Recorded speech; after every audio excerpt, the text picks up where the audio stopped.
주님께 충성된 일꾼, 이런 제목으로 함께 말씀을 나누겠습니다. 고린도 교회의 문제에 대해서 계속 살펴보고 있습니다.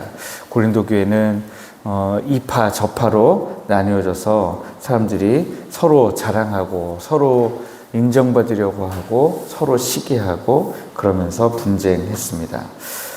이러한 분열은 하나님의 말씀으로부터 시작된 것이 아니라 사람을 평가하는 어리석음으로부터 시작된 거죠. 바울과 아볼로와 게바와 그리스도 중에 누가 더 나으냐라고 하는 거죠. 그래서 이 사람이 더 나아. 그러니까 내 생각에는 이 사람이 더 나으니까 나는 바울파야, 나는 아볼로파야. 이렇게 갈라져서 싸웠던 것이죠. 그런데 여러분, 그 바울과 아볼로와 게바와 이 사람들은 다 누구의 사람들입니까? 다 하나님의 사람들이죠. 그래서 바울은 이런 바울과 아볼로, 게바를 포함해서 하나님의 말씀을 맡은 자들, 하나님의 말씀 앞에 서야 되는 성도들은 과연 어떤 사람들이냐, 누구에게 진짜 속해야 되는 사람들이냐라는 것을 오늘 말씀해주고 있는 것입니다. 우리가 살아가면서 성도라는 이름을 대고 살아가면서 때로는 아마 그런 생각들도 많이 하실 겁니다. 아이고, 내가 그래도 하나님 믿는 사람인데 하면서 뭔가 좀 더 조심하시게 되고 뭔가 더 하려고 하다가도 브레이크가 걸리기도 하고 그런 일들을 많이 경험하실 것입니다. 근데 우리는 단순히 그래도 내가 하나님 믿는 사람인데 라는 정도의 생각만 가지고 살아가면 안 되고요. 우리는 거기서 좀 더 나아간 생각을 가지고 살아가야 됩니다. 바로 우리 모두가 다 하나님의 일꾼이라는 생각을 가지고 살아가야 된다라는 것입니다. 그런데 이 일꾼이라고 하는 것은 주인이 있다는 것이죠. 우리는 우리 인생에 주인이 있습니다. 주인이 있기 때문에 그 주인의 명령에 순종하면서 살아가야 돼요. 주인이 명령하는 대로 살아가야 가장 인생의 목적에 맞게 살아가는 것이죠. 그 우리 인생의 목적이 바로 하나님이신 거죠. 그리스도이십니다. 그 그리스도께서 우리에게 무엇을 말씀하시는가, 그것이 가장 중요하죠.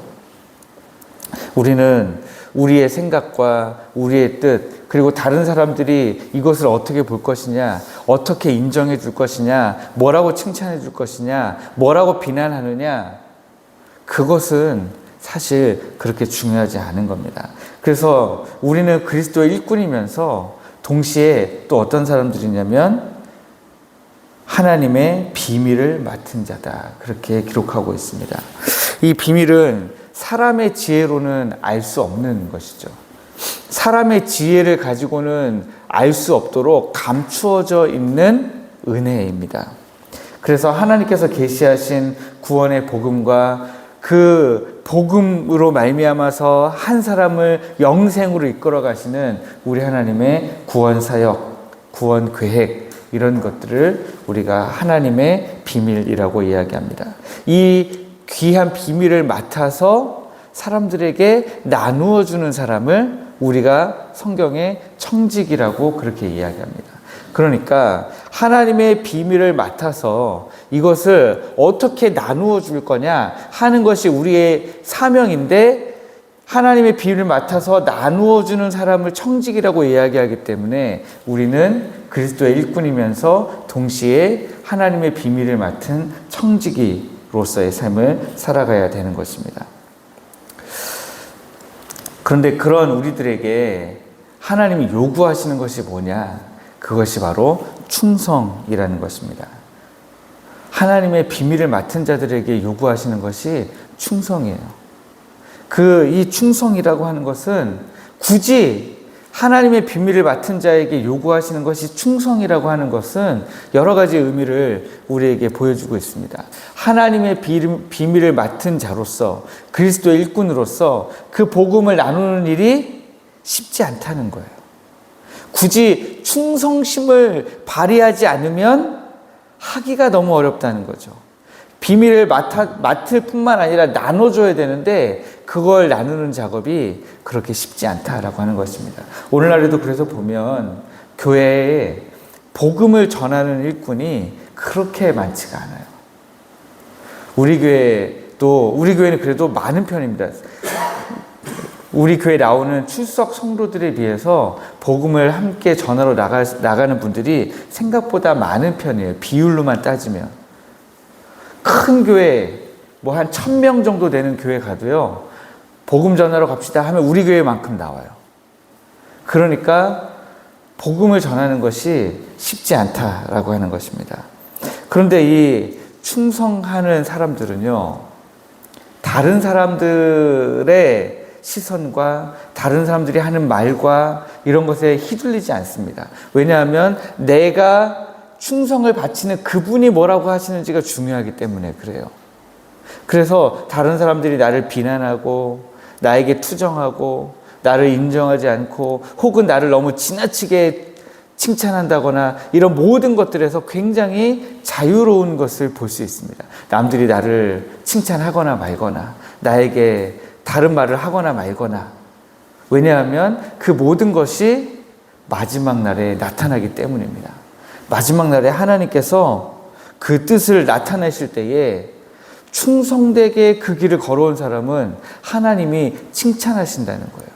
그러니까 다른 사람들이 나에게 무슨 말을 하거나 말거나 그 일을 해 나가는 사람들은요, 다른 사람들에게 비난받을 만한 일을 하면서도 비난받거나 말거나가 아니에요.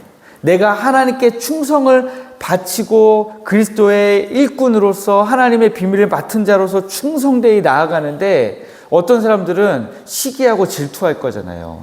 어떤 사람들은 그런 사람들에게 오히려 더 그냥 아무렇게나 대해도 되는 줄 알고, 여기 그 다음에 보면 우리가 오늘 읽었지만 9절 말씀에 내가 생각하건대 하나님이 사도인 우리를 죽이기로 작정된 자같이 끄트머리에 두셨으며 우리는 세계 곧 천사와 사람에게 구경거리가 되었노라 그러잖아요.